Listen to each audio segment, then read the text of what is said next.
after that massive mistake, after that colossal F up, he had to eat humble pie. That's what you heard on Netflix, and your brain just short circuits. Eat humble pie. Okay, you know what eating means, you know what a pie is, but eat humble pie because he made a mistake and you are totally, totally confused. So you grab your phone, you grab a dictionary, and you try to understand what they are talking about on Netflix. What are these native English speakers saying? And unfortunately, your traditional dictionary is going to let you down because it teaches you rigid, formal English. It leaves out living slang and idiomatic language that native English speakers, like myself, use every single day. Now, I know that you are making an effort. Fantastic. You're doing the research.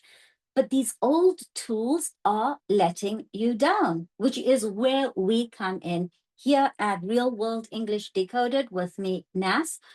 I am on a 30-day mission. This is day 3 to take the guesswork out of advanced English.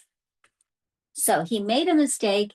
He had to eat humble pie. I'm not going to give you the definition. I want you to guess the meaning from 3 sentences. Sentences where the phrase is used in context. This is the intelligent way, the smart way to approach it, because you will use the strategy moving forward even when I'm not with you. So, first sentence, he told everyone that he would win the race easily, but he had to eat humble pie when he finished last. Sentence number 2, the boss had to eat humble pie and admit to her team that her strategy was completely wrong. Number 3, I thought I knew everything about marketing, but this new project forced me to eat humble pie. I think you have an idea. You have, a bit of a guess going on. Let's give it a try. So does eat humble pie mean to bake a traditional dessert? By the way, I hate baking. How about you? Let me know in the comments. B, to admit you were wrong and you suffer a humiliating apology. C, to lose your appetite because you are stressed. Drop your guess in the comments. If you're watching TV, I forgive you. You don't need to comment right now. I know it's difficult to type. It's a hassle to type, but hey, if you have your phone in your hand, and if you do, come on, use it, because commenting is confidence. Put yourself out there. Put yourself out there in the public domain. Eat humble pie. Yes, the answer was B. It means to face humiliation and admit that you were completely wrong. Could we dive into a couple sentences just so you get some practice and we reinforce the meaning? He finally decided to eat humble pie and apologize. Negative sentence, his pride is so massive. His ego is so big that he will never eat humble pie. Do you know someone like that? I know 1 or 2. And a question form, is she actually going to eat humble pie after making that ridiculous claim?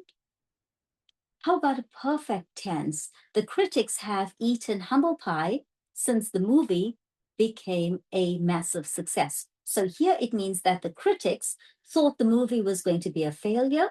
It became a success. And so the critics had to eat humble pie. That sentence is actually a very advanced, very tricky sentence because it has so many layers in it and so many layers of meaning, if you get what I'm saying. The critics have eaten humble pie.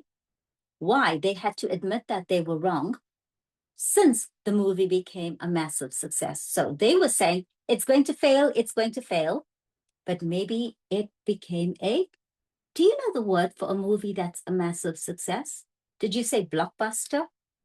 Perfect. Well done. And using it in the passive, it just doesn't work because idiomatic language doesn't really work with passive tense. But if you want to try to technically write it, but don't say it out loud, do that in the comments. Now, did you notice what happened here today on day 3? Just 27 more to go. You learned the authentic meaning of eat humble pie. You mastered its usage across different grammar forms. And this is how we build real fluency and real confidence. So that's a wrap for today. But remember, the countdown is running. And if you don't know what stick to one's guns mean, well, you need to sign up, join us, hit subscribe, hit the notification bell, because tomorrow we are going to talk about stick to one's guns. And every day for 30 days, I'm going to help you to understand what native English speakers like myself really mean when we use these crazy phrases. I am on a mission to help you go from confusion to confidence. See you tomorrow.